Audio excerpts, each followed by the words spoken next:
our Stoke City preview. I'm with the lovely Charlie the Hurricane Skillen. I still can't say the Hurricane because me and Charlie know each other too well. So Charlie for me. We are I'll leave that to the punters. Yeah, leave that to them to decide.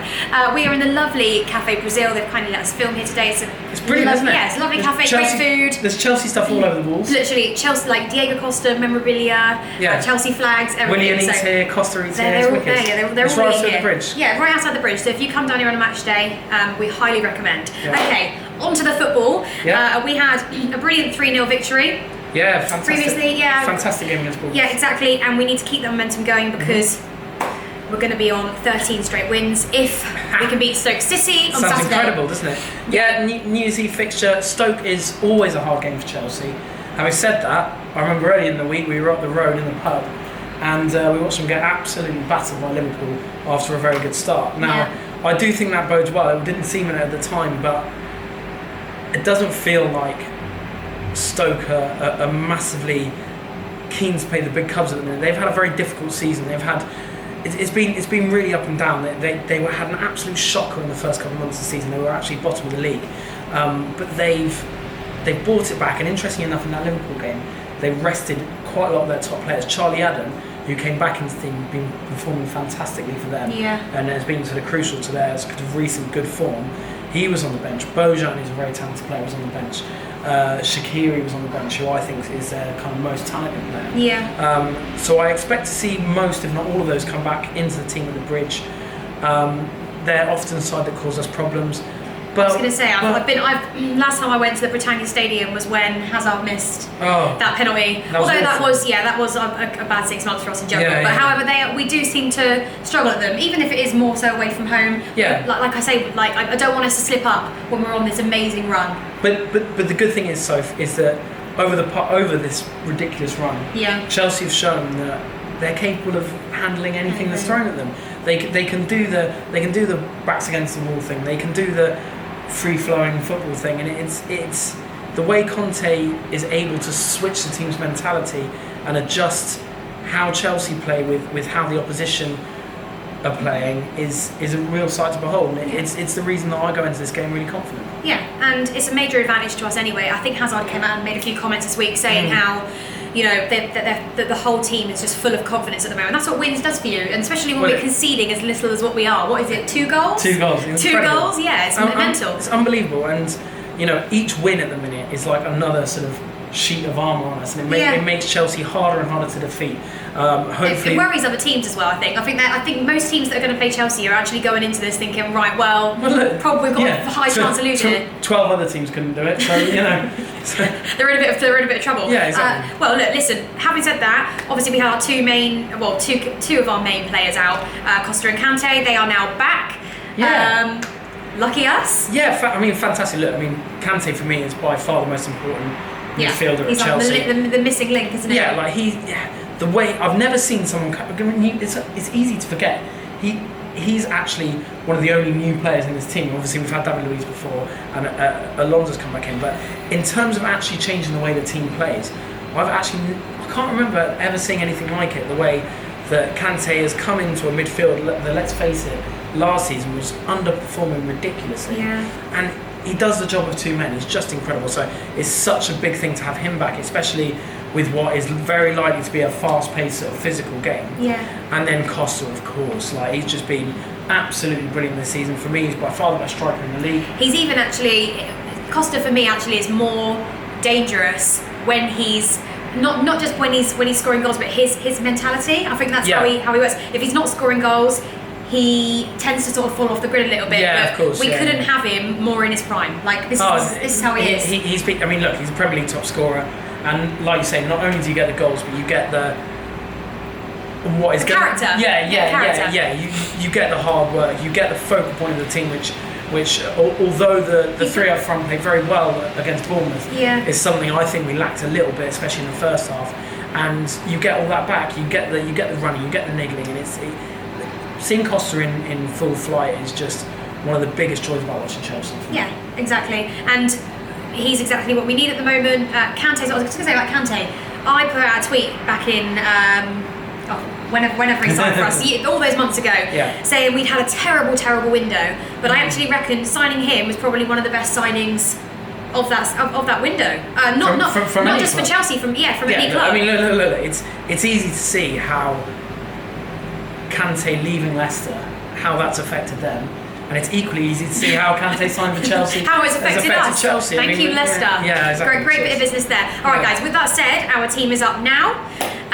Charlie, we're feeling confident about this now.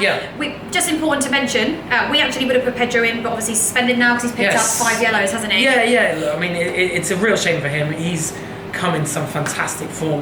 We mentioned on our review. Go and watch it if you haven't. What you're doing? Yeah, get over there. We did a Premier League review. It's very good. He probably had his best performance for Chelsea, I think, against Bournemouth. So it's a bit of a shame he's not involved. Equally, I think out of this 3-4-3, I'm sometimes a bit worried about our squad depth and other players coming in to replace players that have played so well. But I think that kind of right forward, or whatever you want to call it, I think that slot is sort of interchangeable between Pedro and Willian. I think they're sort of equally worthy of that role. So it's not one that worries me particularly. No, we're sort of in a position as well this season where, unlike last season, we have substitutions that can come off the bench and are equally as good, just different styles of different. Yeah, styles well, of I mean, look, it's great to see Chalobah get a lot of action this season. I mean, one player that's not in our side that has played very well over the last few weeks is Fabregas. Now, we haven't put Fabregas in. However, no, I think Matic had a really good game against Bournemouth. I feel like Chelsea's first choice midfield is Kante and Matic. Yeah, I think they play well together. Yeah, I think Fabregas has done very well to get himself back in the reckoning. Because it's easy to forget that, like, a few weeks ago, Fabregas was pretty much a reserve player. I mean, in fact, he was. When the under-23s played, Fabregas played with Terry and Batshuayi in an under-23s game because he was getting literally no action in the first team. And I think it's fantastic the way he's pulled himself back into the reckoning. But I just feel like Kante and Matic work so well together. I think they should start pretty much every game they can. Yeah, and me and Charlie and Rory, all of us really, are very much. I like the way, especially me, I like the way Antonio Conte thinks. I love the fact that he rewards players for good performances. And I think with past managers, actually, maybe that's just down to pressure. Even if we've had a substitution come off the bench who's done an amazing job, he's still not getting in the team, is he? No. However, well, certainly for the making many starts. And Conte is completely different. I mean, look at Victor Moses. We've put him nearly in every single starting lineup that we've had. I mean, he's just made that slot his own. He's played so well there. He's changed his game as well. Let's not forget, because he was. I mean, I know he does a lot of attacking at Chelsea, but there's a lot of impetus on him to get back and help out the defence and make sure Azpilicueta is covered. And this is a player who's naturally a right winger. He should be playing where Pedro or Willian plays, but he's sort of adapted fantastically into playing that wing back role, and the same for Alonso on the other side.